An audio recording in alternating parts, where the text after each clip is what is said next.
नमस्कार दोस्तों, हमारे यूट्यूब चैनल उड़ान कोचिंग इंस्टीट्यूट पर आप सभी लोगों का स्वागत है। दोस्तों, जैसे कि आप जानते हैं, हम डिस्कस कर रहे थे जर्नल इंग्लिश। लास्ट लेक्चर में दोस्तों हमने नाउन कंप्लीट कर लिया था। तो हम आगे के पार्ट ऑफ स्पीच स्टार्ट करते हैं, जिसमें हमारा था नेक्स्ट टॉपिक प्रोनाउन का। तो चलिए दोस्तों, प्रोनाउन स्टार्ट करते हैं। दोस्तों, प्रोनाउन मैंने आपको जानकारी देते हुए बताया था कि प्रोनाउन वो शब्द हैं जो नाउन के जगह पर यूज हों, है ना। क्योंकि बार बार रिपीटिशन ऑफ नाउन अच्छा भी नहीं लगता और ग्रामेटिकली एक तरह से इनकरेक्ट होता है ना। तो प्रोनाउन की सेम ऐसी सर्वनाम की डेफिनेशन हो जाएगी, word used in place of noun. यानी नाउन की जगह पर यूज होंगे दोस्तों ये वर्ड, नाउन के साथ कभी यूज नहीं होंगे। नाउन के साथ हमेशा एडजेक्टिव यूज होती है, वो हम देखेंगे कैसे। ठीक है, तो नाउन के प्रयुक्त के बदले प्रयुक्त होने वाले शब्द, है ना। जैसे हमने एग्जाम्पल दिया था, जैसे राम इज अ बॉय।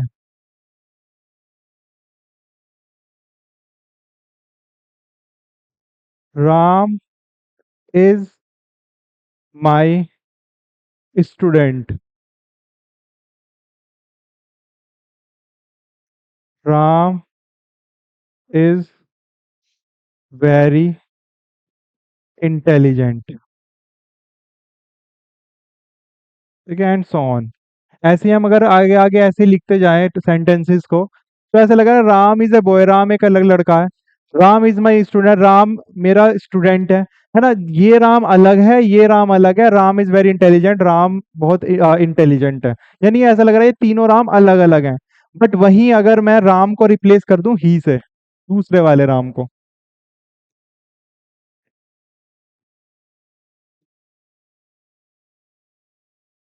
तो आप देखिए सेंटेंस कैसे हो जाएगा। Ram is a boy, he is my student, he is very intelligent. है ना, राम एक लड़का है, वह मेरा स्टूडेंट है और वह बहुत ज्यादा इंटेलिजेंट है।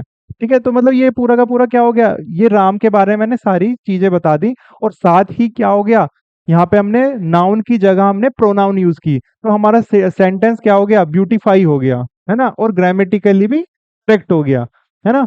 तो राम राम को रिप्लेस, राम क्या है, नाम है तो नाउन है। तो हमने यहाँ पे राम की जगह क्या यूज कर दिया था, वर्ड ही यूज कर दिया था, जो कि क्या है, प्रोनाउन है। तो नाउन की जगह जो शब्द आते हैं वो क्या होते हैं, प्रोनाउन। तो लड़के और सिंगुलर है तो हम ही यूज करेंगे।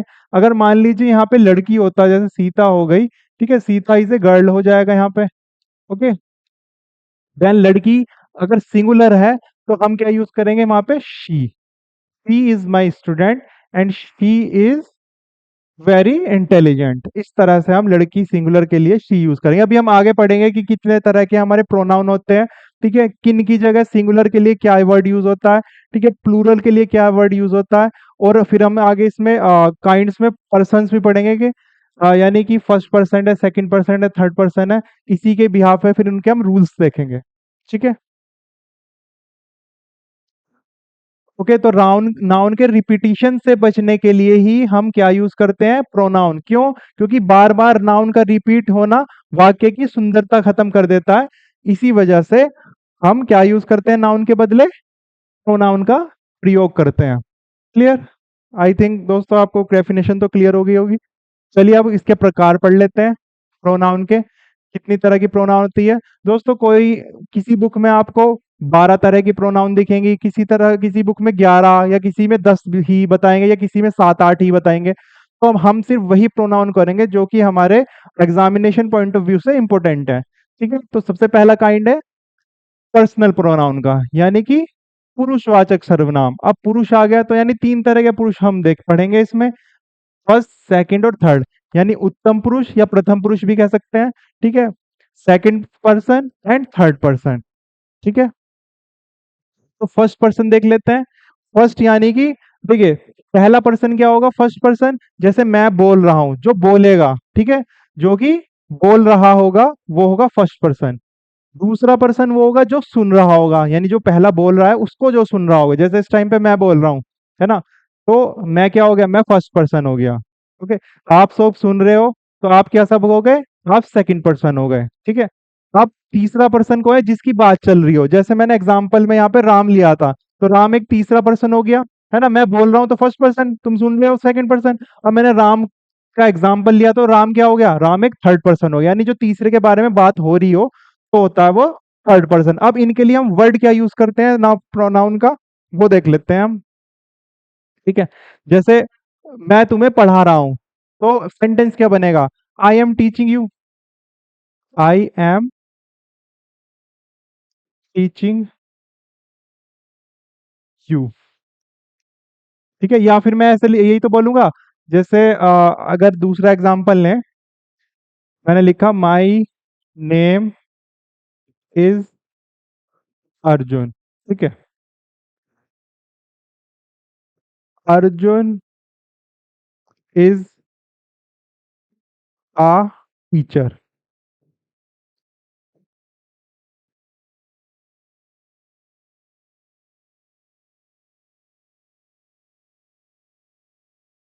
ठीक है, ये मैंने सेंटेंस लिखा कि my name is Arjun, Arjun is a teacher. ऐसा लग रहा है कि मेरा नाम अर्जुन है, अर्जुन टीचर है। यानी ये मैं किसी और के बारे में बात कर रहा हूँ। अगर मुझे मेरे लिए बात करनी है, तो मैं क्या यूज करूंगा यहाँ पे? नाम ना लेकर के, नाउन ना यूज करके, प्रोनाउन का वर्ड कौन सा यूज करूंगा? आई। और यहाँ पे इज आगे जगह क्या आ जाएगा? एम, क्योंकि आई के साथ एम लगता है, ये हम वर्ब में पढ़ेंगे। Okay, my name is Arjun and I am a teacher. ठीक है, तो आई आ गया यहाँ पे। तो ये आई किसके लिए आया है? ये नाउन की जगह पे आई, तो ये क्या है? ये प्रोनाउन आ गई। ठीक है, ये प्रोनाउन कौन सी आ गई? ये फर्स्ट पर्सन की आ गई। क्यों? क्योंकि मैं अपने बारे में बता रहा हूँ, यानी मैं बोल रहा हूँ, तो इसलिए मैं क्या हूँ? मैं फर्स्ट पर्सन हूँ, है ना? तो इसी वजह से यहाँ पे क्या आया? आई आया है। क्लियर इतनी बात? सेम ऐसे ही हमारा ऊपर वाला सेंटेंस हो जाएगा। आई एम टीचिंग यू, मैं तुम्हें पढ़ा रहा हूँ ना अभी, है ना? तो आई क्या आ गया यहाँ पे? ये फर्स्ट पर्सन आ गया। ठीक, आई एम टीचिंग यू, तुम्हें पढ़ा रहा हूँ, यानी तुम सुन रहे हो, तो तुम क्या हो यहाँ पे? यहाँ पे सेकंड पर्सन हो गए।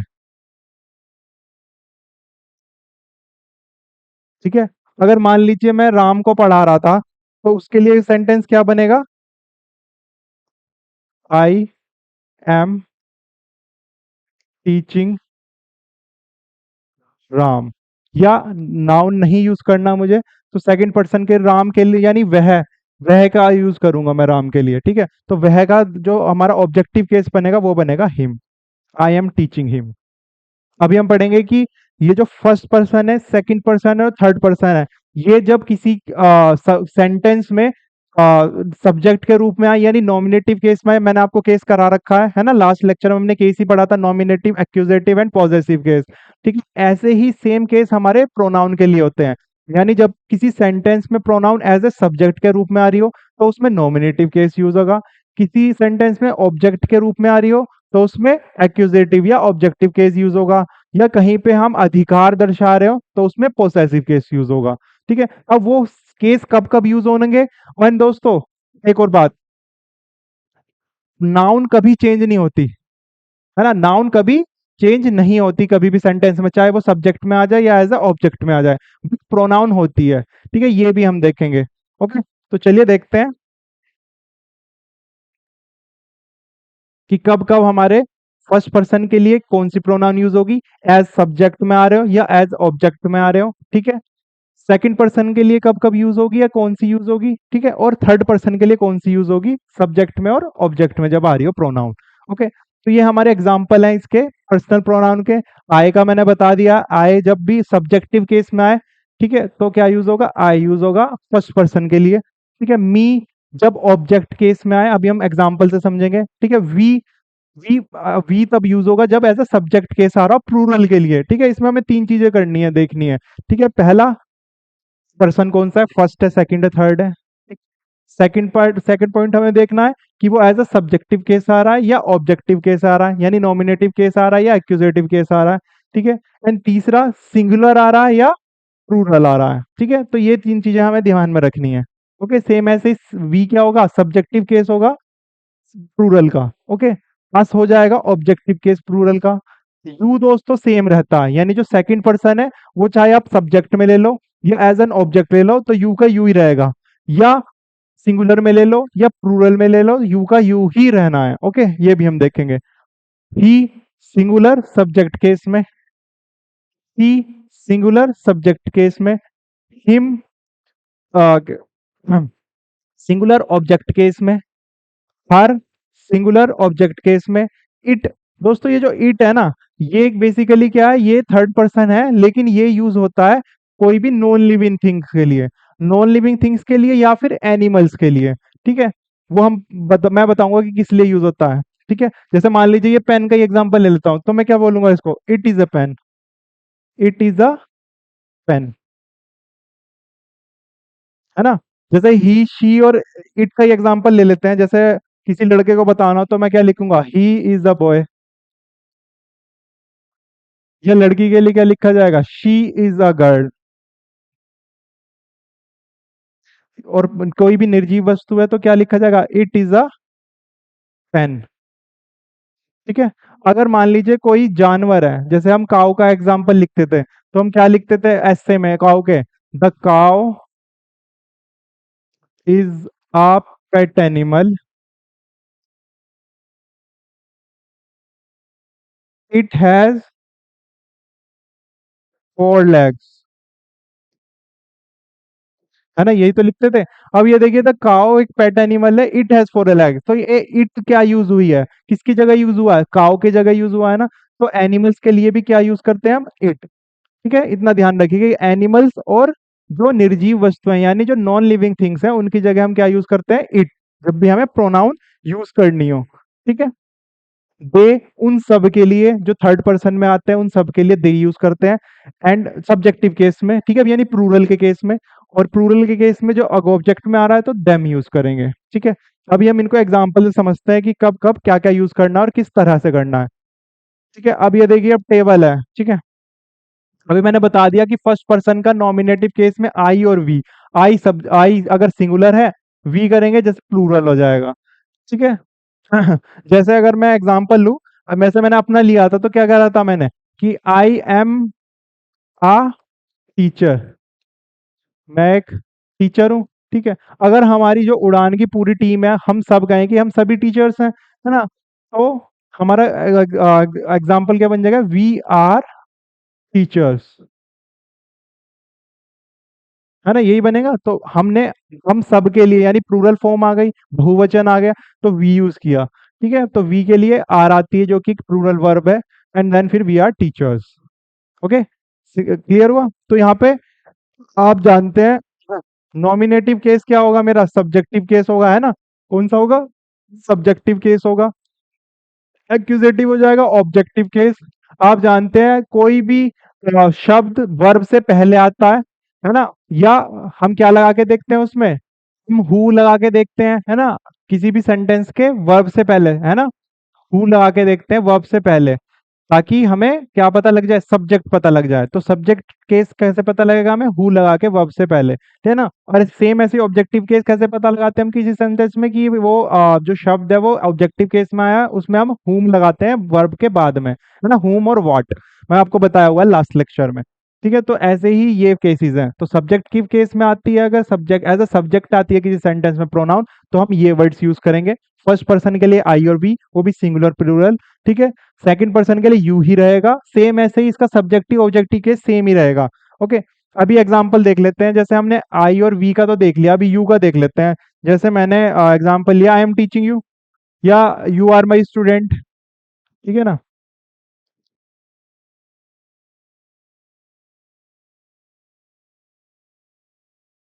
यू आर माई स्टूडेंट, या मैं यू आर माई स्टूडेंट्स भी लिख सकता हूँ। ठीक है, क्योंकि तुम सभी मेरे स्टूडेंट्स हो एक तरह से, है ना। तो यू आर माई स्टूडेंट्स भी लिख सकता हूँ, यू आर माई स्टूडेंट किसी एक से कह रहा हूं कि तुम मेरे स्टूडेंट हो, तो यू आर माई स्टूडेंट भी बोल सकता हूँ मैं। ओके, तो यू आर माई स्टूडेंट्स क्या आ गया, ये क्या हो गया, ये एक नॉमिनेटिव केस में आया है। और अगर मैं इसको सब्जेक्टिव केस में बोलूं तो क्या कहूंगा, जैसे I am teaching you, I am teaching you. ठीक है, तो यहाँ पे क्या आ गया, ये ऑब्जेक्टिव केस में आया, है ना, वर्ब के बाद आया। तो ये ऑब्जेक्टिव केस में भी क्या है, यू है, एंड सब्जेक्ट में भी क्या है, यू ही है। ओके, सेम ऐसे ही सिंगुलर के लिए भी सेम है और प्लूरल के लिए भी सेम है। ओके, तो सेम हमने यहाँ पे भी लिखा हुआ है कि second person you, nominative case में भी यू ही रहना है। ठीक है, और ऑब्जेक्टिव केस में भी क्या रहना है, यू ही रहना है। Okay, now third person, he she it they, यानी ही शी इट किसके लिए यूज होगा, जब सिंगुलर बात हो रही हो। ठीक है, ही यानी एक सिंगुलर लड़का है उसके लिए, शी यानी लड़की के लिए जो कि सिंगुलर है, इट यानी एनिमल और नॉन लिविंग थिंग्स के लिए। दे यानी प्लूरल में आ गए, बहुवचन में आ गए, यानी वेस, वे बहुत सारे हैं वो, ठीक है, जिनके बारे में बात कर रहे हैं अगर इन केस। ठीक है। ऐसे ही अगर ऑब्जेक्टिव केस में आए तो हिम आ जाएगा। ओके। हर आ जाएगा लड़की के लिए। इट आ जाएगा नॉन लिविंग थिंग्स और एनिमल्स के लिए। ऐसे ही दैम आ जाएगा उन सब के लिए। ठीक है, ऑब्जेक्टिव केस में।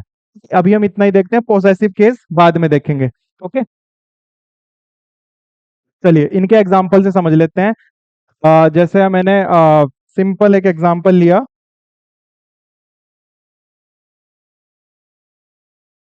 You.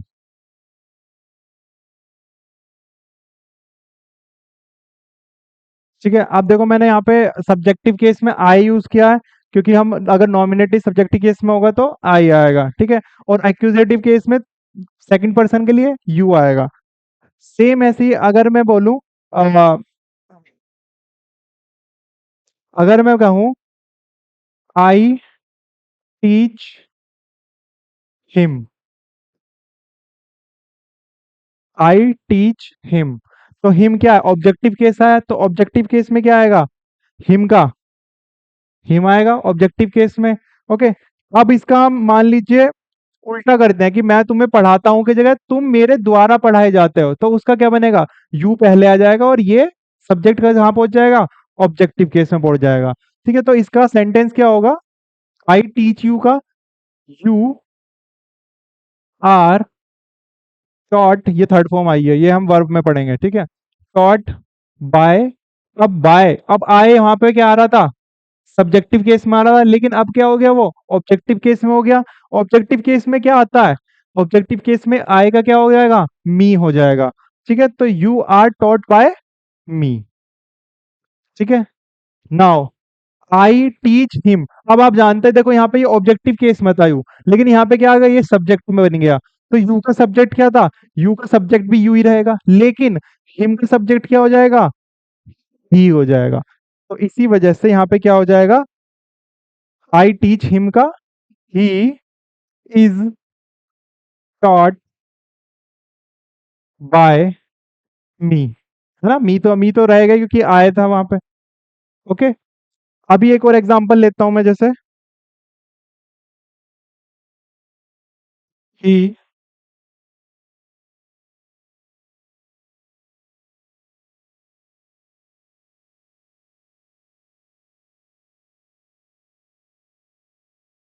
He teach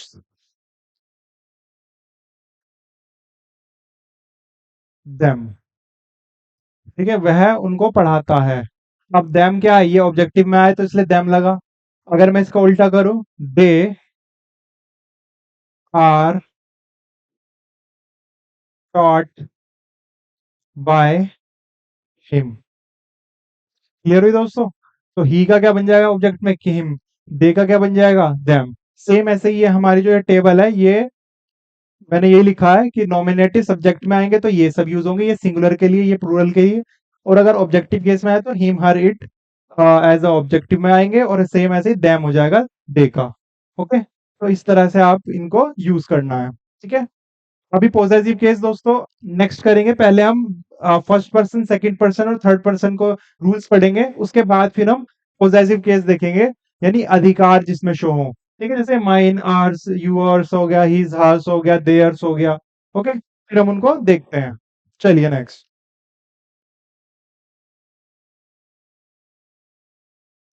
use of personal pronouns.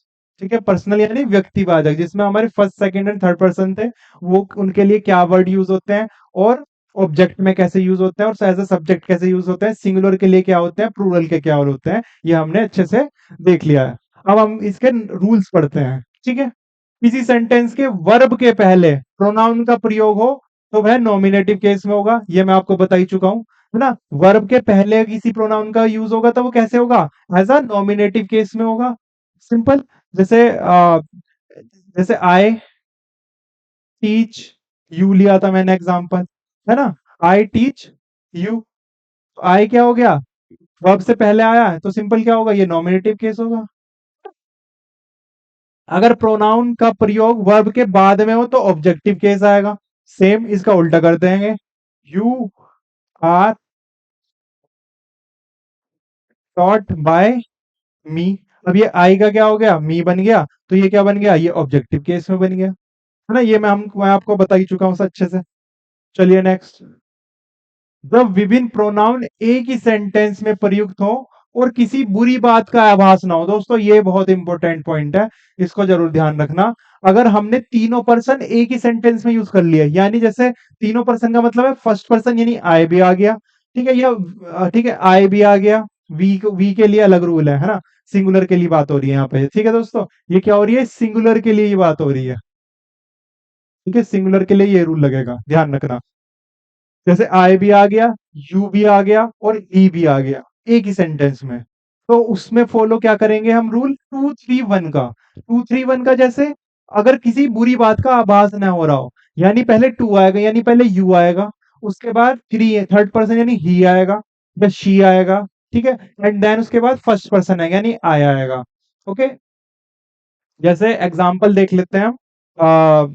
जैसे एग्जाम्पल लिखा मैंने, you, he and I have done a great job. हमने बहुत अच्छा काम किया, है ना, तो यहाँ पे बुरे काम का कोई आभास नहीं आ रहा, हमने अच्छा काम किया, तो have done a great job आ गया। तो यहाँ पे फेयर फॉलो क्या हुआ, यू क्या है, सेकंड पर्सन है, ही क्या है, थर्ड पर्सन है, आई क्या है, फर्स्ट पर्सन है, तो 2 3 1।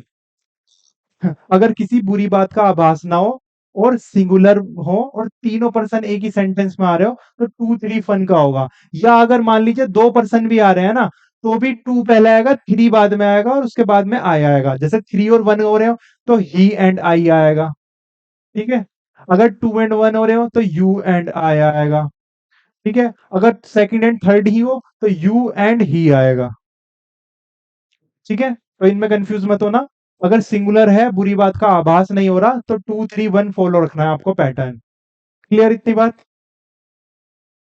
अगर मान लीजिए किसी में बुरी बात कही जा रही हो, ठीक है, अगर किसी में कुछ बुरी बात का आभास हो रहा हो, तो उस केस में 1 2 3, उस केस में क्या होगा, 1 2 एंड 3। 1 2 एंड 3 क्रम को आप याद रखेंगे, 1 2 3 क्रम में ये हम करेंगे। जैसे मान लीजिए हमने कोई बड़ी गलती कर दिया, हमसे कोई बड़ी भूल हो गई, तो बड़ी भूल के लिए जो वर्ड यूज होता है दोस्तों, ब्लंडर यूज होता है, ठीक है। तो एग्जाम्पल के तौर पे हो जाएगा हमारा आई, 2 1 2 3 है ना फिर तो हमारा, ठीक है, तो 1 आई आ गया, 2 में यू आ गया, ठीक है, 3 में क्या, एंड ही आ गया, ठीक है। आई, यो एंड ही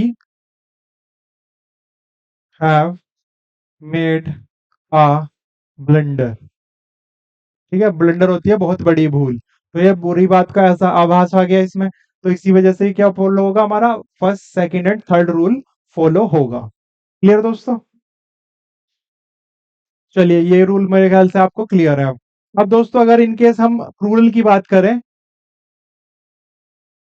ठीक है, जब कभी भी प्लूरल आए, ठीक है, बहुवचन में हो, ठीक है, प्लूरल फॉर्म में हो, तो क्या यूज करेंगे हम, तब हमारा पैटर्न चाहे अच्छी बात का आभास हो रहा हो, चाहे बुरी बात का आभास हो रहा हो, हमें सिर्फ 1 2 3 पैटर्न ही फॉलो करना है, ठीक है, क्या फॉलो करना है हमेशा, 1 2 3 पैटर्न ही। तो जैसे हमने एग्जाम्पल लिया था वही लेते हैं ताकि आपको और क्लियर हो। जैसे you, he and I have done a great job, ठीक है। अब अगर हम प्लूरल करें, यू का तो यू ही रहेगा प्लूरल, ही का क्या हो जाएगा, दे हो जाएगा, आई का क्या हो जाएगा, वी हो जाएगा, है ना। तो सेम ऐसे ही अगर फॉलो करेंगे हम, अगर प्लूरल फॉर्म में है तो प्लूरल के लिए क्या हो जाएगा, 1 2 3 पैटर्न फॉलो करेंगे हम, ठीक है। तो वन क्या है, आई, लेकिन प्लूरल फॉर्म क्या है आई की, वी, ठीक है, तो we, then to, to you, you ही रहेगा वो तो, एंड थर्ड पर्सन क्या है, ही का क्या हो जाएगा, they, we, you and they have done a great job. Clear हुई दोस्तों बात। तो अगर इनकेस प्लूरल हो जाए तो उस केस में चाहे अच्छी बात का आभास हो चाहे बुरी बात का हो, दोनों का फॉर्म क्या रहेगा, 1 2 3 ही रहेगा। यानी पहले first person then second person उसके बाद थर्ड पर्सन। सिंपल। क्लियर हुई बात दोस्तों? चलिए, verbs like between, like, but, except या कोई भी प्रपोजिशन आ रही हो। प्रपोजिशन आप जानते हैं, संबंध जो बताते हैं, है ना, इन, ऑन, एट, हम पढ़ेंगे आगे। ठीक है, के बाद हमेशा ऑब्जेक्टिव केस ही आएगा, यानी हम सब्जेक्टिव केस नहीं यूज करेंगे। जैसे कि अगर मैं एग्जांपल लू, जैसे लेट मी हेल्प यू। ठीक है, ये जो लेट आया है, इसके बाद हमेशा क्या यूज होगा, ऑब्जेक्टिव केस होगा, यानी लेट आई हेल्प नहीं हो, एल आई हेल्प यू नहीं होगा, लेट मी हेल्प यू। या बिटवीन का एग्जांपल ले लेते हैं। जैसे मैंने एग्जांपल लिखा, there is no problem between between her and me. ठीक है, there is no problem between her and me होगा। ठीक है, बिटवीन हर का क्या होगा, टी, इसका क्या होगा, आई, ये नहीं होगा। यानी there is no problem between she and I नहीं होगा, क्योंकि शी क्या है, ये फर्स्ट पर्सन है, ये भी क्या है, फर्स्ट पर्सन, यानी ये भी क्या है, दोनों दोनों ही क्या है, दोनों सब्जेक्टिव केस है ना, दोनों क्या है, सब्जेक्टिव केस है, ये थर्ड पर्सन के लिए और ये फर्स्ट पर्सन के लिए। ओके, लेकिन अभी हमने क्या पढ़ा कि बिटवीन के बाद हमेशा क्या आएगा, बिटवीन के बाद हमेशा क्या आएगा, ऑब्जेक्टिव केस आएगा। तो इसी वजह से थर्ड पर्सन के लिए बिटवीन का शी का क्या हो गया, हर हो गया, सेम ऐसे ही आएगा क्या हो गया, मी हो गया, है ना। तो दोनों का ऑब्जेक्टिव केस आया क्योंकि बिटवीन आ गया था। ओके, प्रपोजिशन देख लेते हैं, जैसे एट प्रपोजिशन ले लेते हैं, एट होता है ना प्रपोजिशन। अगर मैं कहूं एग्जांपल, ही लाफ्ड एट आई, वह मुझ पर हंसा। ही लाफ्ड एट हाई, तो एट एट के बाद आई नहीं आएगा, क्योंकि आई क्या है, आई एक सब्जेक्टिव केस है, एक नॉमिनेटिव केस है, लेकिन यहाँ पे क्या बोल रहा है वो, ऑब्जेक्टिव केस। तो करेक्ट सेंटेंस क्या हो जाएगा, ही लाफ्ड एट मी, यानी ये ऑब्जेक्टिव केस, ये ठीक है, ये हमारा गलत है। क्लियर है दोस्तों बात? तो प्रपोजिशन एक्सेप्ट, बट, बिटवीन और लाइक के बाद हमेशा क्या आएगा, ऑब्जेक्टिव केस आएगा प्रोनाउन का। क्लियर? चलिए next.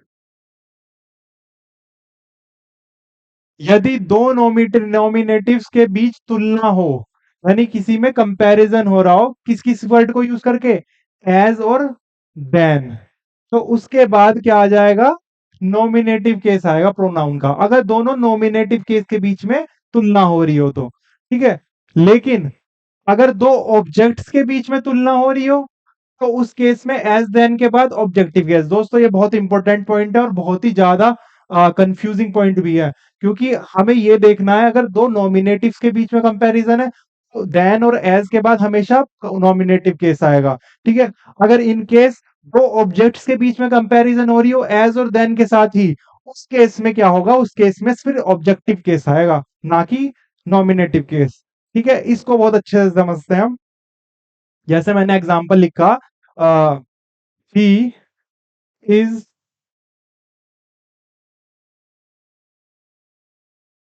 As fast as I आएगा या मी आएगा, बताइए। He is as fast as me आएगा या आई आएगा। अब देखिए कंपैरिजन किसके भाई बीच में हो रहा है, उसके और मेरे बीच में, है ना। तो उसका क्या है, वो वही यूज हुआ है, यानी कि ये नॉमिनेटिव केस हुआ, मैं भी एक फर्स्ट पर्सन हूं, तो बीइंग अ नॉमिनेटिव केस ही आ रही है सेंस, है ना। तो ही और आई में क्या आ जाएगा, नॉमिनेटिव केस आएगा एज के बाद, या देन भी होता तब भी वो नॉमिनेटिव केस आएगा। ठीक है, अगर इन केस बात करें ऑब्जेक्टिव केस की, ठीक है, ऑब्जेक्टिव केस का क्या हो जाएगा एग्जांपल, जैसे मैंने एग्जांपल लिखा,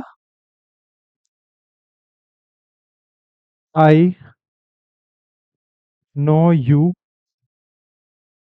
एज मच एज ही आएगा या हिम आएगा। अब देखिए, मैं तुम्हें जानता हूं जितना कि मैं उसे जानता हूं, ठीक है। तो आई नो यू, ये वर्ब आ गई, है ना, वर्ब आ गई। तो नो यू, तुम्हें जितना जानता हूं, तो तुम्हें जितना जानता हूं उतना ही उसे जानता हूं। तो यहाँ पे कंपैरिजन किसके बीच में आ गया, यू के और उसके बीच में, है ना। अब यहाँ पे ये नो यानी वर्ब के बाद यूज हुआ है यू, तो यहाँ पे यू क्या है, यहाँ पे यू एक क्या है, एक इसका ऑब्जेक्टिव केस आया है ना, एक ऑब्जेक्ट के रूप में आया। और ऑब्जेक्ट के बीच में अगर एज और देन से कंपैरिजन हो रही हो, तो उस केस में क्या आएगा, हमारा ऑब्जेक्टिव केस आएगा। इसी वजह से हमारा एग्जाम्पल होएगा I know you as much as him, यानी ही नहीं आएगा यहाँ पे। ठीक है, यहाँ पे ऑब्जेक्ट केस के बीच में तुलना हो रही है, कंपैरिजन हो रहा है, तो इसलिए हमारा क्या आ जाएगा, ऑब्जेक्टिव केस आएगा। ठीक है, अगर नॉमिनेटिव्स के बीच में हो रही है तो नॉमिनेटिव नॉमिनेटिव केस, ऑब्जेक्ट के बीच में हो रही है तो ऑब्जेक्टिव केस, वो भी एज और देन के केस में ओनली। ठीक है, ये रूल ध्यान रखना दोस्तों। ठीक है, सबसे ज्यादा क्वेश्चन इसी से ही कंफ्यूज होते हैं बच्चे। अगर इट का प्रयोग सब्जेक्ट के रूप में हो, तो उसके बाद बी की किसी भी फॉर्म का प्रयोग हो। दोस्तों अभी देख लेते हैं बी की फॉर्म क्या क्या होती है ना। बी होता है दोस्तों, ये जो बी है ना, बी बी होता है होना। क्या होता है, होना। होना मतलब किसी भी चीज का होना, चाहे वो हो चुका है यानी हुआ था, पास्ट में हो गया, भूतकाल में हो गया, या हो रहा है, ठीक है, प्रेजेंट में चल रहा है, या आगे होगा। ठीक है, तो ये होती है होने की फॉर्म, कि कोई चीज हो गई या हो रही है या होगी आगे के साथ। ठीक है, तो बी का मतलब होना। तो इसी की फॉर्म क्या हो जाएंगी, पास्ट के लिए हम यूज कर लेंगे दोस्तों वाज वर, प्रेजेंट के लिए यूज कर लेंगे इज आर एम। ठीक है, ये वर्ब में बता दूंगा मैं आपको अगर नहीं समझ में आए तो। ठीक है, फ्यूचर के लिए विल शैल यूज कर लेंगे। तो ये होती है हमारी बी की फॉर्म्स। ठीक है, फिलहाल आप सिर्फ इतना ध्यान रखिएगा। ओके, बी की फॉर्म का प्रयोग हो, ये अब क्या कह रहा है, अगर इट का प्रयोग सब्जेक्ट के रूप में हो रहा हो किसी सेंटेंस में, इट एज अ सब्जेक्ट में आ गया। ठीक है, इट आप जानते हैं अब, है ना, थर्ड पर्सन के लिए, वो भी एनिमल्स और नॉन लिविंग थिंग्स के लिए यूज होता है प्रोनाउन, है ना। अगर इट का प्रयोग सब्जेक्ट के रूप में आ रहा है किसी सेंटेंस में, साथ ही उसके बाद कोई भी बी की फॉर्म आ रही है, ठीक है, हालांकि एम तो नहीं आएगी, but is are will shall was were, कोई भी इट की बी की फॉर्म आ रही है, ठीक है, जो भी उपयुक्त यूज होगी, उसके बाद प्रोनाउन का हमेशा नॉमिनेटिव केस आएगा। कौन सा आएगा दोस्तों, हमेशा नॉमिनेटिव केस आएगा। जैसे, सॉरी, जैसे एग्जांपल लिया मैंने, इट इज आई या मी, इट इज आई या मी में से एक, हु एम टू ब्लेम। ठीक है, अब देखिए दोस्तों, इट आ रहा है यहाँ पे, उसके बाद बी की फॉर्म आ रही है, उसके बाद जो भी प्रोनाउन आओगी उसका क्या यूज होगा, हमेशा जो भी प्रोनाउन आएगी उसका क्या यूज होगा, नॉमिनेटिव यूज होगा। तो नॉमिनेटिव क्या है इन दोनों में से, इन दोनों में से नॉमिनेटिव क्या है, इन दोनों में से नॉमिनेटिव आई है। क्यों, क्योंकि ये तो ऑब्जेक्टिव केस है, तो इसी वजह से ये नहीं आएगा, it is I who am to blame. Clear. तो यहाँ पे ये जो आई आया है हमेशा नॉमिनेटिव केस आएगा, इट के बाद बी की फॉर्म के बाद जो भी प्रोनाउन आएगी उसका नॉमिनेटिव केस आएगा। क्लियर दोस्तों इतनी बात। चलिए नेक्स्ट। अब दोस्तों नेक्स्ट चलते हैं, हमारा दूसरा पार्ट है प्रोनाउन का, जो टाइप है वो है प्रोजेसिव प्रोनाउन, यानी अधिकार शो करना है हमें, है ना। अब आप जानते हैं, मैंने लास्ट लेक्चर में बताया था प्रोजेसिव पोजेशन मतलब क्या होता है, अधिकार शो करना, है ना। जैसे हमने एग्जांपल लिया था राम्स बुक, यानी राम की किताब, हम पोजेशन कैसे करते थे, अपोस्ट्रोफी एस से, राम्स बुक यानी राम की किताब, राम का उस पर अधिकार है ना, है ना। जैसे हमने और भी एग्जांपल लिए थे, जैसे जैसे कोई लड़की है राधा, राधाज पर्स, ठीक है, तो हम अपोस्ट्रोफी एस से दिखाते थे ना उनके, तो पोजीशन, है ना। अगर आपको नहीं पता तो आप लास्ट वीडियो जा करके देख सकते हैं। लेकिन हम प्रोनाउन के केस में ये वर्ड्स यूज करते हैं, माइन यानी अपने लिए। जैसे ये मेरा पेन है, तो इसको मैं कैसे लिखूंगा, इसको मैं दोस्तों 3-4 तरीकों से लिख सकता हूँ। या मैं लिखूंगा I it is my pen, it is my pen. दोस्तों ये जो माई आई है, ये आई है एडजेक्टिव। ठीक है, अभी मैं इतना डीप नहीं जाऊंगा एडजेक्टिव में, जब हम एडजेक्टिव करेंगे तब मैं बताऊंगा। ठीक है, पेन आप जानते हैं नाम है तो नाउन है। ठीक है, तो इट इज माई पेन। या मैं लिख सकता हूं दिस इज माई पेन। ठीक है, इस केस में अगेन ये नाउन है, ये प्रोनाउन है। ठीक है, this is, oh sorry, this is also adjective not pronoun, sorry sorry. ठीक है, दिस इज माई पेन। या मैं लिख सकता हूं दिस पेन इज माइन। ठीक है, this pen is my pen नहीं लिख सकता मैं, क्योंकि दो बार पेन का यूज नहीं करूंगा मैं किसी एक सेंटेंस में। ठीक है, दिस पेन इज माइन। अगर मुझे इस तरह से बोलना है तो दिस पेन इज माइन, ये तीनों सब सेंटेंसेस करेक्ट है। इट इज माई पेन भी बोल सकता हूँ, दिस इज माई पेन भी बोल सकता हूँ, या दिस पेन इज माइन भी बोल सकता हूँ। तो ये जो माइन दिखा रहा है, ये क्या दिखा रहा है? ये अधिकार ही तो शो कर रहा है ना, कि ये मेरा पेन है ना, तो मेरा अधिकार है इस पे। तो ये अधिकार शो करने के लिए क्या वर्ड यूज किया मैंने? माइन। ठीक है, जैसे ये कोचिंग सेंटर हमारा है सभी टीचर्स का मिलकर के, so this coaching centre is hours. ठीक है, तो ये इस तरह से एग्जाम्पल हो गया। योर्स, योर्स का एग्जाम्पल हम ले सकते हैं सिंपल, ले सकते हैं जैसे कि this car is yours. Yours, yours मतलब अगर हम देखें इसको तोड़ करके तो क्या आएगा? Your car. ठीक है, this car is your car, या दिस इज योर कार। तो योर कार की जगह हमने क्या लिख दिया? सिर्फ योर्स। ये है तुम्हारी कार है, तुम्हारा अधिकार है इस पे। ठीक, तो इस तरह से हम पोजेशन शो करते हैं। ठीक है, सेम ऐसे थर्ड पर्सन के लिए हिज हो जाएगा। ठीक है, क्योंकि पीछे ऑलरेडी ऐसा आ रहा है तो हम हिज नहीं करेंगे, उसको सिर्फ हिज ही रहने देंगे, उससे भी पोजेशन शो हो जाएगा। ओके, सेम ऐसे हर्ष हो जाएगा। एग्जाम्पल के तौर पे जैसे मैंने एग्जाम्पल लिया, hers is a beautiful house. ठीक है, यह उसका ब्यूटीफुल हाउस है, यानी this house is beautiful house which is belongs to her. Okay, theirs. ठीक है, यानी बहुत सारे लोगों का थर्ड पर्सन का अगर मुझे अधिकार शो करना है किसी चीज पे, है ना, कि उनका है ये है, तो देयर्स यूज करूंगा मैं। Okay,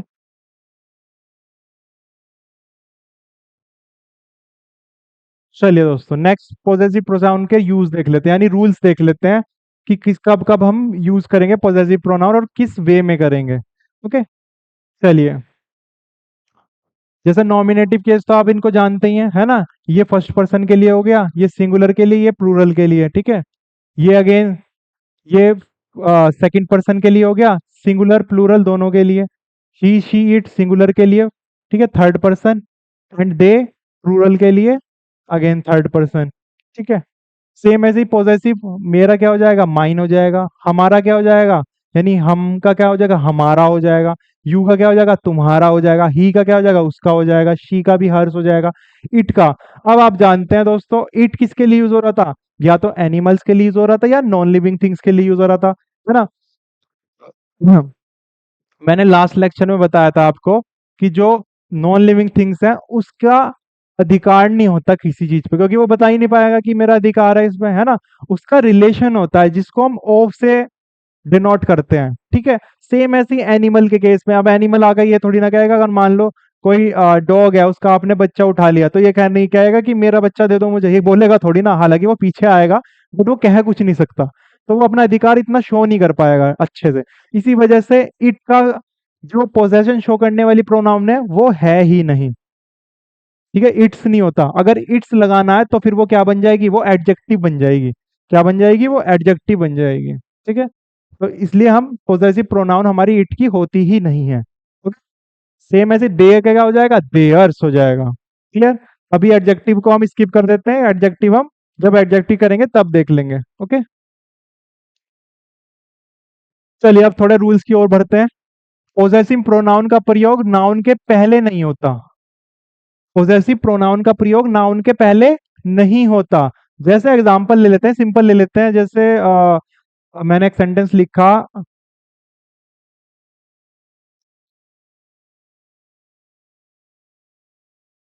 our school was closed on Monday. ठीक है, हमारा स्कूल क्लोज था मंडे, या आर की जगह मैं आर्स लिख सकता हूँ। हमारा आ रहा है ना, हमारा स्कूल है। तो अभी हमने क्या बोला कि नाउन के पहले यूज नहीं हो सकता पॉजेसिव प्रोनाउन। पॉजेसिव प्रोनाउन ये है, तो नाउन आ रही है, स्कूल क्या है, नाम है, तो नाउन है। तो नाउन के पहले क्या आएगा, हमेशा नॉर्मल प्रोनाउन आ सकती है, तो ये राइट है। और आर्स नहीं आएगा, ours school was closed on Monday नहीं होगा, our school was closed on Monday होगा। ओके, चलिए नेक्स्ट। पॉजेसिव प्रोनाउन का प्रयोग किसी सेंटेंस के वर्ब के सब्जेक्ट के रूप में होता है। यानी जो पॉजेसिव प्रोनाउन है किसी भी सेंटेंस के वर्ब जो आ रही है, ठीक है, वर्ब, वर्ब के सब्जेक्ट के रूप में हो सकता है और ऑब्जेक्ट के रूप में भी हो सकता है। दोनों का एग्जांपल लेते हैं, ठीक है, क्योंकि हमारा अगला रूल क्या कहता है, अगला रूल कहता है किसी भी सेंटेंस के वर्ब के ऑब्जेक्ट के रूप में भी होता है। तो हम सब्जेक्ट और ऑब्जेक्ट दोनों के एग्जांपल ले लेते हैं। ओके, जैसे मैंने लिखा, yours is a new car. ठीक है, अभी क्या है यहाँ पे, ये एक हेल्पिंग वर्ब है, बट है तो वर्ब ही ना। तो वर्ब से पहले क्या आ रहा है, पोजेसिव केस आ रहा है। तो वर्ब से पहले क्या आ गया, ये पोजेसिव केस आ गया प्रोनाउन का, है ना। ये प्रोनाउन आ गया पॉजेसिव केस की, यानी your car is new car. ठीक है, तो yours is a new car, तो योर कार की जगह क्या यूज कर लिया हमने, योर्स, क्योंकि ऑलरेडी कार आ गया, यानी एक नाउन आ गई, तो नाउन का रिपीटिशन सही नहीं है। ठीक है, अब ये तो आ गई वर्ब से पहले। अब वर्ब्स के बाद वाले देख लेते हैं, जैसे मैंने एग्जांपल लिखा, he has lost my books as well as yours. ठीक है, ही हैज लॉस्ट, अब ये लॉस्ट यानी खो दी, ये क्या आ गया, ये वर्ब आ गया, हालांकि हैज हेल्पिंग वर्ब है तो ये भी वर्ब ही है। ठीक है, तो ही हैज लॉस्ट माई बुक्स, उसने मेरी किताब खो दी और साथ ही तुम्हारी भी खो दी। तो as well as your books की जगह क्या लिख दिया हमने, योर्स। ठीक है, तो ये आ गया एक पॉजेसिव प्रोनाउन, ठीक है, जो कि वर्ब के बाद आई है एज एन ऑब्जेक्ट। तो possessive pronoun as a subject भी आ रहा है, जो कि योर्स एज अ सब्जेक्ट था यहाँ पे, क्योंकि वर्ब से पहले आ रहा था। अब यहाँ पे वर्ब के बाद आ रहा है, तो एज ए योर्स यहाँ पे क्या आ गया, ये एज अ ऑब्जेक्ट केस में आ गया। ठीक है दोस्तों, तो यही हमने पढ़ा कि किसी भी सेंटेंस के वर्ब के सब्जेक्ट के रूप में भी आ सकता है, ठीक है, और किसी भी सेंटेंस के वर्ब के ऑब्जेक्ट के रूप में भी आ सकता है। क्लियर, चलिए।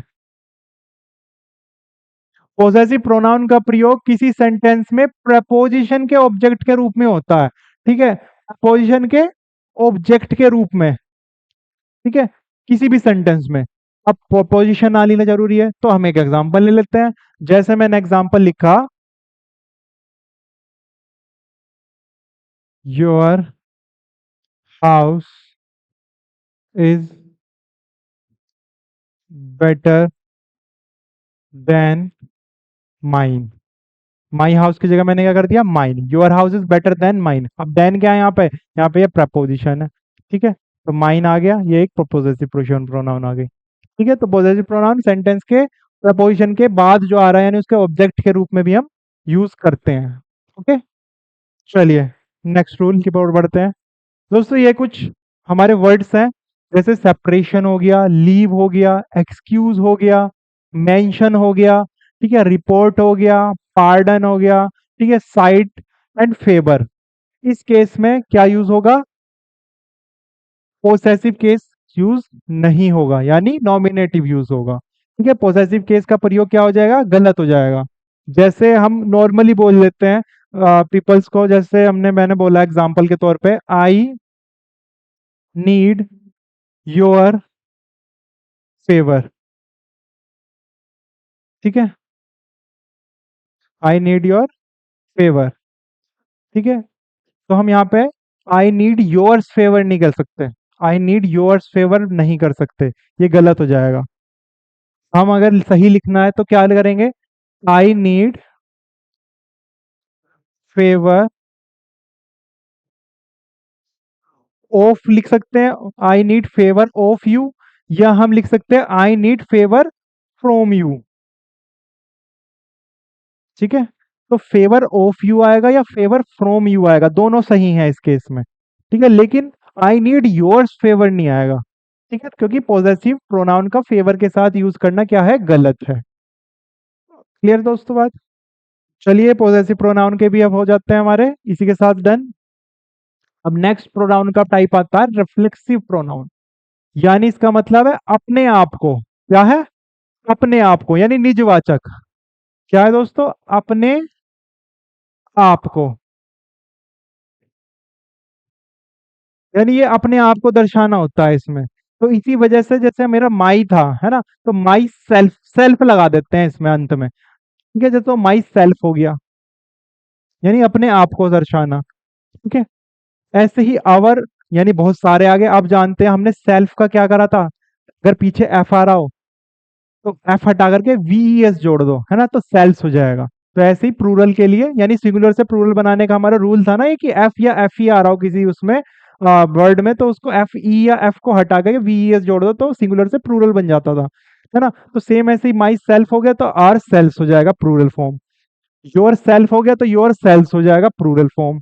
सेम ऐसे himself, herself, itself, then them क्या आ गया, प्लूरल फॉर्म आ गई तो दैम सेल्स हो जाएगा। ठीक है, फिर वैसे ही वन सेल्फ होता है। तो ये सभी क्या है, हमारे रिफ्लेक्सिव प्रोनाउन है, यानी अपने आप को दर्शाएंगे। ठीक है, एग्जाम्पल के तौर पे जैसे मैंने अपने आप को हर्ट कर लिया, क्या लिखूंगा मैं, आई हर्ट माई सेल्फ, कि मैंने अपने आप को चोट पहुंचा ली, सिंपल। ठीक है, तो इस तरह से हमारे बाकी भी हो जाएंगे। या जैसे मान लीजिए शी हर्ट्स हर सेल्फ। ठीक है, सेम ऐसे ही दे हर्ट देमसेल्व्स। ठीक है, तो इस तरह से हम ये रिफ्लेक्सिव प्रोनाउन यूज कर सकते हैं। अब इसके एग्जांपल और देख लेते हैं, यार सॉरी रूल्स और देख लेते हैं कि हम इसको यूज कैसे करेंगे। जैसे acquit, avail, reconcile, amuse, resign, avenge किसी से बदला लेना, एक्सर्ट, अप्लाई, एडेप्ट, अनुकूल, प्रतिकूल, ये मैंने बताया था, है ना, किसी को ढाल लेना। एडजस्ट, प्राइड, एब्सेंट, एंजॉय, हमेशा इनके बाद क्या आएगा, रिफ्लेक्सिव प्रोनाउन आएगी। क्या आएगी, रिफ्लेक्सिव प्रोनाउन आएगी। जैसे एग्जाम्पल के तौर पे जैसे मैंने एक सेंटेंस लिखा, दे एंजॉयड, दे का क्या होता, देम था, है ना, दे एंजॉयड देमसेल्व्स ड्यूरिंग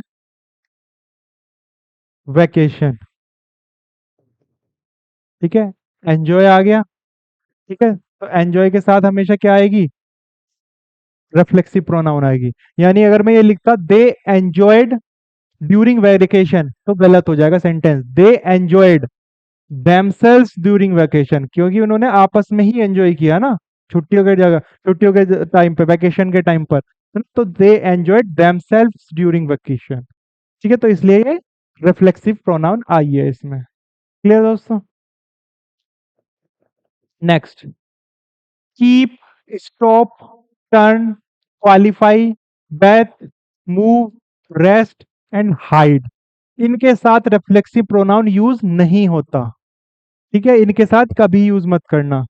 जैसे एग्जाम्पल के तौर पे मैं लूं, ही hid himself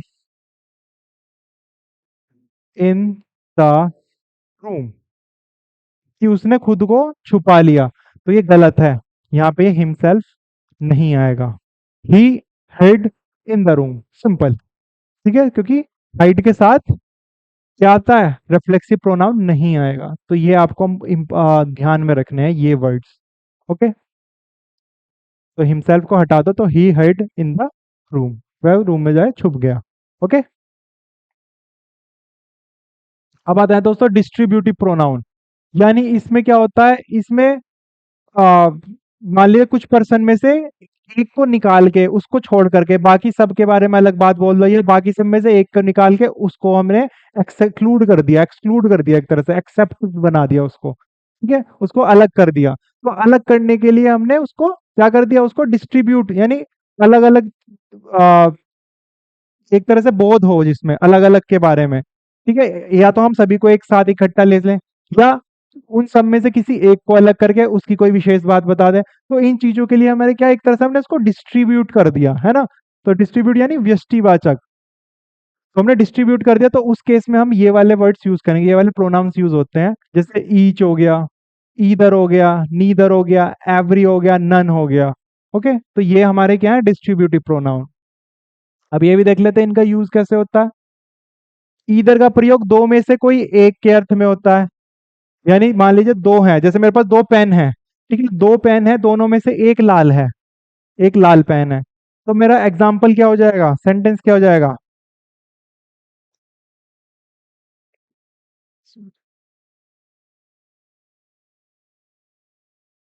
either of these two pen is red. यानी इन दोनों पेन में से एक लाल पेन है, या ब्लू पेन कोई भी लिख दूं, ठीक है, तो ईदर ऑफ दीज टू। लेकिन अगर मैं ईदर ऑफ दीज थ्री कर देता हूं तो फिर गलत हो जाएगा, क्योंकि ईदर का मतलब ही है दो में से एक, तो दोनों पेनों में से एक पेन लाल है, वो नहीं पता कौन सा, ठीक है, तो either of these two pen is red, ठीक है, दोनों में से एक पेन लाल है, तो इसलिए दो में से एक। अगर मुझे बोलना होता कि दोनों में से कोई भी पेन लाल नहीं है, तो मैं ईदर की जगह क्या यूज करूंगा, नीदर, ठीक है, neither of these two pen is red, यानी दोनों में से कोई भी पेन लाल नहीं है। क्लियर। तो ईदर का प्रयोग कोई दो में से एक हो रहा हो तो है, और नीदर का प्रयोग दो में से कोई भी नहीं हो रहा हो तो हम यूज करेंगे, ठीक है। अब बचा ईच। ईच का दोस्तों, ईच का मतलब है प्रत्येक। क्या है, प्रत्येक, हर एक के बारे में बात हो रही हो। जैसे मैं एग्जांपल लेता हूं,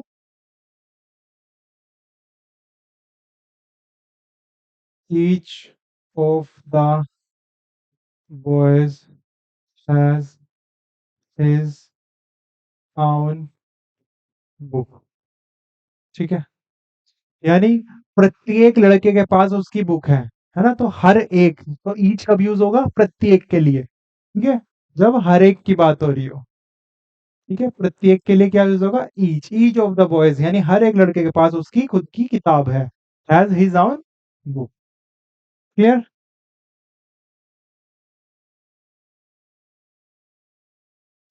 चलिए दोस्तों, नेक्स्ट आता है रेसिप्रोकल प्रोनाउन, यानी पारस्परिक संबंधवाचक, यानी ये संबंध बताते हैं आपस में, ठीक है, ईच अदर, वन अनदर। दोस्तों अगर दो के लिए यूज हो रहा हो तो ईच अदर होगा, ठीक है, यही रूल होगा, ईच अदर का प्रयोग दो व्यक्तियों या वस्तुओं के लिए होगा हमेशा यूज, जो संबंध बताएगा, ठीक है, और जबकि वन अनदर का प्रयोग किसमें होगा, दो से अधिक व्यक्तियों या वस्तुओं के लिए होगा, ठीक है। इनका भी एक एक एग्जाम्पल लेकर के इसको एक बार देख लेते हैं है क्या, ठीक है, एग्जाम्पल ले लेते हैं, जैसे मान लीजिए मैंने एग्जाम्पल लिखा, you and he helped each other, ठीक है, यानी तुमने और उसने एक दूसरे की मदद की, ठीक है, हेल्प्ड ईच अदर। तो यहाँ पे ईच अदर आए क्योंकि दो ही लोग थे। अगर मैं कहूँ बहुत सारे लोग थे, जैसे ऑल फैमिली मेंबर्स, यानी दो से ज्यादा फैमिली मेंबर्स हैं, हेल्प्ड वन अनदर, ठीक है, यहाँ पे ईच अदर नहीं आएगा, क्यों, क्योंकि दो से ज्यादा हो गए, तो दो के लिए ईच अदर, दो से ज्यादा के लिए वन अनदर। क्लियर। चलिए दोस्तों, नेक्स्ट हम लेक्चर को, जो हमारी प्रोनाउन बाकी की बची है है ना? उनको हम नेक्स्ट लेक्चर में कंटिन्यू करेंगे, साथ ही उनके रूल्स और साथ ही क्या प्रोनाउन के हमारी एक्सरसाइजेज। ओके, अभी हम डेली हमने जो 20 वर्ड्स किए हैं कि डेली हमें करने हैं 20 वर्ड्स, तो उसको हम फिर कंटिन्यू रखते हैं। तो सबसे पहला है दोस्तों एडवर्स। एडवर्स का क्या कर लेंगे हम इसको इनवर्स।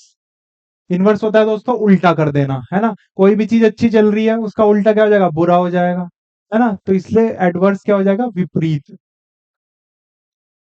विपरीत या फिर हम प्रतिकूल भी कह सकते हैं। ये अनुकूल ना होकर के उससे क्या है, विपरीत है, उल्टा है, प्रतिकूल है। After math. After math, math आप कर रहे हैं, ठीक है, मैथ आप मतलब सॉल्व कर रहे हैं कोई क्वेश्चन, बाद में क्या आएगा, आफ्टर मैथ के बाद क्या निकलता है हमेशा, आंसर ही तो आता है। तो आंसर आ गया तो क्या आ गया, यही क्या आ गया, निष्कर्ष हो गया। या इसको ही हम क्या कह सकते हैं, परिणाम कह सकते हैं। ठीक है, परिणाम हो गया।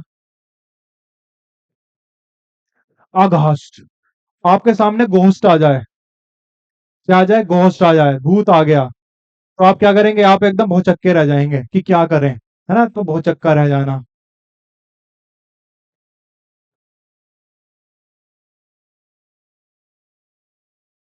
अजाइल। अजाइल दोस्तों, हालांकि ये मेथोडोलॉजी होती है जो कि बहुत फ्लेक्सिबल होती है और बहुत ही फास्ट होती है। ठीक है, तो अजाइल मतलब होता है लचीला, लचीला भी और फुर्तीला भी। ठीक है, अगोनी। कोनी, कोनी कहीं लग जाती है, कहते झंझनाहट सी होती है, नहीं दर्द सा होता है ना, तो अगोनी मीन्स दर्द। आइल, इसको दोस्तों आइल बोलते हैं। आइल जैसे मान लो कोई आइलैंड है, उस पे तुम गए, वहां पे कुछ ज्यादा बसावट तो होती नहीं, वहां उल्टी सीधी क्या मिलेंगे तुम्हें, गलिहारे से मिलेंगे, गली सी मिलेगी। तो आइल है तो क्या है, गलियारा। अल्केमिस्ट, तो दोस्तों केमिस्ट्री आपने पढ़ी हुई, उसमें आपने डिफरेंट डिफरेंट मेटल्स पढ़े होंगे, तो ऐसे ही हमारा एक क्या कहते हैं, एक तरह से एक पत्थर होता है जो कि जिससे टच करा दो उसको सोने में कन्वर्ट कर देता है, उसको हम बोलते हैं पारस पत्थर, है ना? तो अल्केमिस्ट हो जाता है पारस पत्थर, यानी वो एलिमेंट जिसके संपर्क में आते ही चीजें सोने में बदल जाती हैं, है ना? अल्केमिस्ट मीन्स पारस। Next alimony. दोस्तों मनी, मनी कब देनी पड़ती है आपको, जब सब निपटारा हो जाए। जैसे मान ली दो लोगों में शादी हुई, अगर उनमें कुछ यानी वो एक दूसरे को समझ नहीं पाए, तो फिर क्या होगा, डाइवोर्स ही तो होता है। तो उसमें क्या होता है, लड़के पक्ष वाले लड़कियों को यानी लड़की पक्ष को कुछ मनी देते हैं, ठीक है, तो वही ये होती है। ठीक है, एलिमोनी यानी रकम। रकम वो भी को कौन सी, जो डाइवोर्स के बाद दी जाए। ठीक है, डाइवोर्स के बाद दी जाने वाली, ठीक है, रकम। एल्टार, दोस्तों एल्टार, अब तार कॉल से क्या बनता है, रोड बनता है, लेकिन हम उससे रोड ना बनाकर क्या बना देंगे, बेदी। तो अल्टार क्या हो जाएगा, बेदी। अल्टरकेशन, दोस्तों जैसे अल्टर कराने गए, अल्टर यानी जैसे कपड़े के बिल्कुल फिटिंग कराने जाते हैं, उसने ठीक से फिटिंग नहीं करी उसकी टेलर ने, तो उसके साथ तुम्हारी क्या हो जाएगी, कहासुनी हो जाएगी, है ना? तो अल्टरकेशन मीन्स कहासुनी।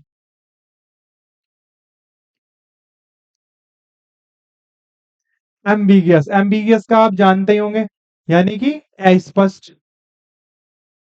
इसका तो कुछ बताने की जरूरत ही नहीं है, तो नॉर्मल वर्ड्स हैं। अमेनेबल, दोस्तों आपने देखा होगा सब आमीन आमीन करते हैं, है ना? जब भी कोई नमाज पढ़ता है तो आमीन बोलते हैं, या फिर कोई कोई अच्छी बात बोल रहा हो तो उसके बाद आमीन बोलते हैं ना, ज्यादातर मुस्लिम्स में आपने देखा होगा। तो आमीनेबल मीन्स हो जाएगा स्वीकार करना, कि वो उसको स्वीकार करते हैं, ठीक है, जो भी वो बोल रहे होते हैं, तो अमेनेबल मीन्स स्वीकार करना। एमिएबल, दोस्तों एमिएबल, एमिगोज आपने वर्ड सुना है, एमिगोज, एमिगो या एमिगोस, दोस्तों ये स्पेनिश वर्ड है। एमिगो का मतलब होता है दोस्त, ठीक है, दोस्त। तो ऐसे ही एमिएबल मीन्स हो जाएगा दोस्ताना। ठीक है, एंग्स्ट, आपको गुस्सा किसके खिलाफ आता है, हमेशा जिसकी आपको सबसे ज्यादा चिंता हो, है ना? तो एंग्री कब होंगे, जिसकी आपको चिंता हो। तो एंग्स्ट मीन्स हो जाएगा चिंता करना।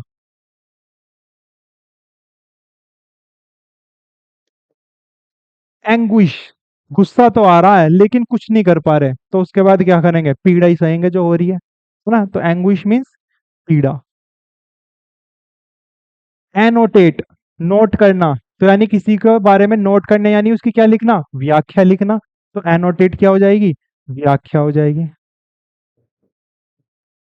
ठीक है।